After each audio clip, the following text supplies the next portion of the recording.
Plenel, c'est important de souligner le rôle que joue l'Allemagne depuis le début de la guerre contre Gaza. On connaît l'histoire douloureuse de ce pays, les justifications qui sont en suivi.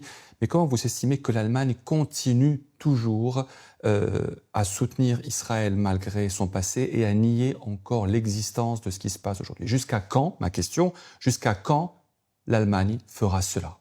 Je ne prédis pas l'avenir, mais comment dire, ce qui se joue avec l'Allemagne, c'est ce que nous avons fait en 1948. Je dis nous, l'Europe. L'Europe s'est débarrassée, comme on jette un manteau de poussière, de son propre crime sur le dos d'un autre peuple, le peuple palestinien. Les vainqueurs du nazisme ont reconnu, à partir de l'existence réelle d'un foyer national juif en Palestine, ont reconnu l'État d'Israël.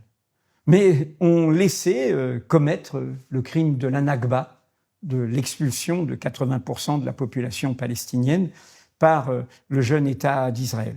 On ne répare pas un crime en laissant commettre une injustice. C'est cette histoire qui est là comme un caillou dans la chaussure du monde depuis 1948, aggravée évidemment, démultipliée à partir de 1967, de la conquête et de l'occupation illégale de la Cisjordanie et de Gaza par Israël, où l'histoire coloniale, avec évidemment ce qu'elle produit comme barbarie, s'est encore plus accélérée. Et donc, l'Allemagne est l'épicentre de cet aveuglement européen, qui est, au lieu de se dire « le crime que nous avons commis contre les Juifs d'Europe oblige à plus jamais ça », oblige à être conscient que ce crime ne venait pas de nulle part. Car Hitler, il ne nous est pas étranger par rapport à l'histoire européenne. Il est issu de l'histoire coloniale européenne. Il est issu de l'histoire impériale européenne. Il est issu de cette idée de nation, de peuple, de civilisation supérieure à d'autres. Donc il fallait prendre ça au collet et résoudre ça.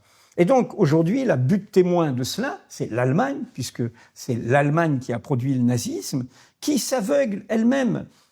Être fidèle à la mémoire des 6 millions de Juifs qui ont été assassinés en Europe, par cette Europe nazifiée, eh bien, c'est de refuser le piège que tendent les dirigeants israéliens. Israël n'est pas propriétaire du judaïsme mondial.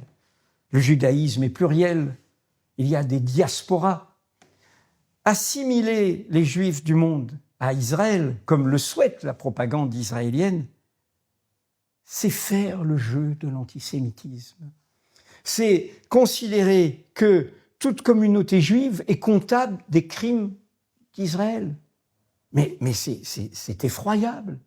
Et donc, au contraire, on doit casser ça, refuser ça. Et on doit être conscient, je l'ai dit par rapport aux indépendances, l'origine ne protège de rien. L'origine ne protège de rien. Nous avons toujours rendez-vous avec nous-mêmes. Vous savez, c'est terrible de se dire que des gens qui se réclament de descendants c'est là qu'on a qualifié le crime contre l'humanité, le crime de génocide, descendants du crime le plus monstrueux, où on assassine des femmes, des enfants, des vieillards, des hommes parce qu'ils sont nés, pas parce qu'ils ont fait quelque chose, parce qu'ils sont nés juifs en l'occurrence. De se dire que des descendants de ce crime incommensurable peuvent eux-mêmes rééditer ce crime. Tuer des gens parce qu'ils sont nés palestiniens. Les assassiner. Tuer des civils. Tuer des femmes, des enfants assassinés. Ils ne sont pas morts, les enfants de Gaza. Ils ne sont pas morts, ils n'étaient pas vieux, ils n'étaient pas malades. Ils ont été assassinés. Des enfants. Avec préméditation. Et bien sûr. Et donc, l'origine ne protège de rien. Il y a un suprémacisme raciste juif, comme il y a un suprémacisme raciste américain. L'origine ne protège de rien. Nous avons toujours rendez-vous avec nous-mêmes. Et nous avons toujours l'obligation de penser contre nous-mêmes, de penser contre l'idée que notre identité, que notre origine, que notre citoyenneté, que notre nation serait plus forte qu'une autre. Vous savez, nous sommes dans un moment, parce qu'il y a une montre qui tourne, il y a le génocide, mais il y a la montre du tout vivant du monde. Nous savons tous le changement climatique, tous les peuples vivent, la catastrophe du vivant.